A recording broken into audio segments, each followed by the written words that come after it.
তোমার রঙে, তোমার দিন কি, তোমার ধর্ম কি, তোমার নবী কি। হাদিসে পাকের মধ্যে এসেছে ওমা কুনতা তাকুলু ফি হাক্কি হাযা রাসূলিল্লাহি ওয়াসাল্লাম।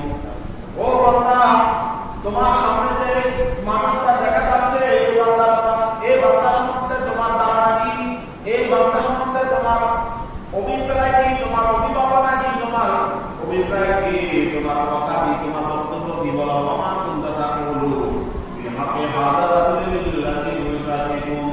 ইমানদার যদি নবীকে ভালোবেসে থাকে, ওই কবরের মধ্যে এসেই বলবে হাযা মুহাম্মাদুর রাসূলুল্লাহ সাল্লাল্লাহু তাআলা আলাইহি ওয়াসাল্লাম।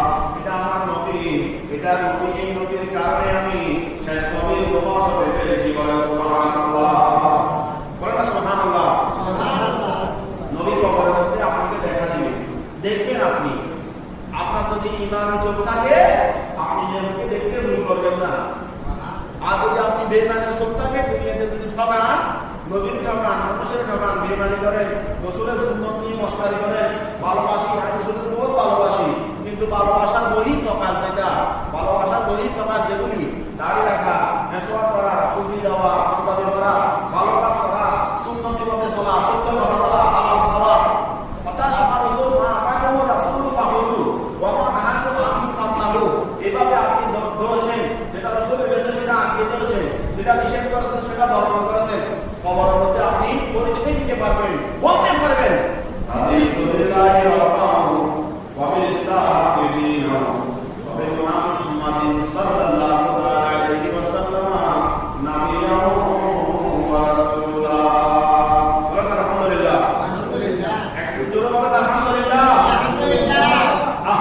ইমানদারের জন্য এটা কত বড় নিয়ামত। অনেক শায়েরেরা বলছেন জানে গো জানে जाएगी क़यामत ये कि यहाँ मरेंगे लहराएगा लाला तेरा, कि यहाँ मरेंगे लहराएगा लाला तेरा। सुबहानाल्लाह। বলে আমার মৃত্যু তো হবে, আমার মরণ তো এটা আসল। প্রত্যেক ইমানদারের মৃত্যু হচ্ছে, প্রত্যেক মানুষের মৃত্যু হচ্ছে এক একটা কিয়ামত। আমার জন্য কিয়ামত আমার মৃত্যু। মৃত্যুর পরে আমি আমার কোনো টেনশন নাই, কিন্তু শুকরিয়া, একটা আনন্দের বিষয় হলো যে নবীকে এত ভালোবাসতাম পৃথিবীতে, নবীজির এত কথা বলেছি, এত সুন্নাহ আদায় করেছি, এত ভালোবেসেছি, এত সুন্নাহ পালন করেছি, নবীকে দেখার সৌভাগ্য হয় নাই। কিন্তু আমার খোঁজ করছি যে আমি কবরে যাওয়ার পরে, মৃত্যুর পরে আমি আমার নবীকে দেখতে পাবো। মৃত্যুর পরে নবী দেখার একটা সুযোগ হলো কবরের মধ্যে। আমার কবরে আমার নবী আসবে, আর আমি তাকে পরিচয় করবো, চিহ্নিত করবো। আর আমি যদি রাসূলের আশিক হয়ে থাকি, আল্লাহর প্রেমিক হয়ে থাকি, আমাকে বলতে হবে না, আমাকে বলতে হবে না, আমার রাসূল নিজেই সাক্ষ্য দেবে।